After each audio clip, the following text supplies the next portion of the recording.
day 1. What is BPD? Throughout this series, I'm going to be going into loads of detail about borderline personality disorder, or BPD. In this video, I'm going to do a summary of what it is, but as I say, in later videos, everything I talk about in this one will be gone into more detail. Excuse me, sorting that out. So what I'm going to do in this video, I'm going to just say what borderline means, or how I've interpreted it, and go into the four main areas that deal with four main areas of BPD to define it, to help you understand it a bit more. Like I say, I'll be going into much more detail throughout this whole series, but I don't know why I'm still holding that up. So I'm going to talk about those, the four main areas. But borderline, let's start with borderline. Now, when I first got diagnosed with BPD, I was like, what does the borderline mean? Does that mean I'm kind of like borderline insane? What does it mean? Well, when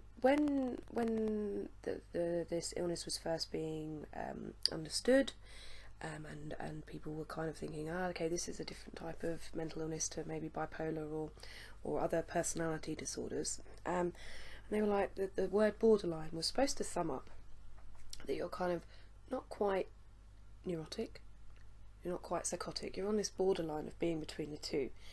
And I would say that really does feel like what BPD is. You're kind of on this, like a knife edge, like you can go one way or the other at the drop of a hat, and it really can be that instant. Someone may say something and then you'll go one way and then another. And it's not that you kind of like, you 1 minute you're neurotic, next you're psychotic, but you kind of flip between the two, and it is a very unstable place to be. And like I say, when they were originally developing or diagnosing this illness, they would have said borderline would meet this criteria. But as it got more diagnosis and things like that, people didn't like the term borderline. But that's kind of what borderline means. I'll be talking about that in a different video as well, BPD versus EID, on how we call our what we call our own illness. I personally call it BPD. You can call it whatever you like. Around 1 in 100 people suffer from BPD. That's from Rethink Mental Illness. They have got some really interesting stuff about personality disorders. But yeah, it's affects 1 in 100 people. So it's not that common, but it's common enough to affect enough people in really awful ways. So the four main areas that are involved with BPD: 1, emotional instability; 2, disturbed patterns of thinking or perception; 3, impulsive behaviours; 4, intense but unstable personal relationships with others. So what do I mean by emotionally unstable? What I mean is that if you have BPD, you're more likely to be driven by your emotions. You'll have a much more overactive emotional part of your brain, the amygdala, and it overworks and it makes you unable to regulate your emotions. This is something you cannot help, and no matter what you do, it's impossible. So you will be emotionally unstable, which means you're very quick to jump to emotional responses. So if someone says something, you may be very quick to be like, defend yourself, or get really upset, or get really angry. You're very quick because you're on that borderline. You're gonna jump. So that's emotional instability. Disturbed patterns of thinking and perception. One of my previous videos, I've talked about when you have mental illness, your feelings, your thoughts and your behaviours are disturbed. Now, this is one of the ways your thoughts are disturbed. So you may have disturbed patterns of thinking that maybe you think other people don't like you, which makes you paranoid, or people are talking about you behind your back. Sometimes when I go out of the house, which is a lot, I don't stay in a lot, but when I go out of the house, sometimes I may be waiting at the bus stop, or if someone looks at me, my thought straight away is, what are you looking at? Straight on the defensive, borderline, because I might think they're staring at me because they've got a problem with me, so I might get a bit angry, and I won't start on anyone or anything, but that is a sign, and where your perceptions are kind of messed up, that someone might say something to you, but you just maybe twist it around in your brain, not on purpose. You think they've said something cruel, you're saying they've said something cruel, and so it's really quite hard to manage that. but that's another area. Impulsive behaviour. Now, impulsivity means really kind of doing things without thinking about them, without having that part of your brain saying, is this a good idea?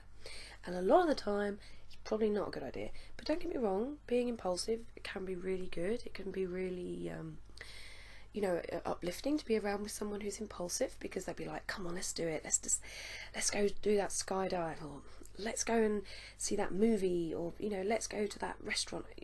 I don't know, there's loads of other really impulsive things. Let's go on a hike to the whatever mountains, we want to climb. There's going to be really cool things, but when your impulsive behaviour goes towards drinking, drugs, sex, spending, reckless driving, just general reckless behaviour, then, you're going to have a bit of a problem on your hands, because people you're around, they may be disturbed by your impulsive behaviour, or your impulsive behaviour may become a real habitual thing and you become addicted to drugs or alcohol, or sex, spending. I've done it all, believe me. We'll talk about impulsive behaviours. That's a huge part of BPD. Finally, intense but unstable relationships with others. So the intensity will be kind of like you're almost like obsessed with that person. Like, I love them. They just get me. They know me. And I've done this. I really kind of like say, oh, I've met this new person. I'm absolutely in love with her. She's amazing. She's incredible. Da da da. And then I can't maintain that intensity. I can't maintain it, so I kind of almost distance myself, and then they think I don't like them, and then I think, well, they don't like me anymore, and then I end up losing this relationship. And I've lost many wonderful friendships to BPD and my other addictions and problems. And yeah, it's been tricky, but I will be talking about all of those in more detail as the week goes on, especially when I talk about the signs and symptoms. But they're the four main areas again. So I've talked about borderline, and then the four main areas: emotional instability, disturbed patterns of thinking, impulsive behaviour, intense and unstable relationships. So that's been day 1 of the 31 days of BPD. If you want to take on this challenge, it's for anyone who wants to learn more about BPD. It's not like a physical challenge or anything like that, but I just thought it'd be a really good idea just to get some really important content up there for people with BPD, because there's a lot of people out there who have it, but maybe you've just got diagnosed. And I know when I was first diagnosed, I was pretty lost. Thank you for watching. See you tomorrow for day 2. Take care now. Bye.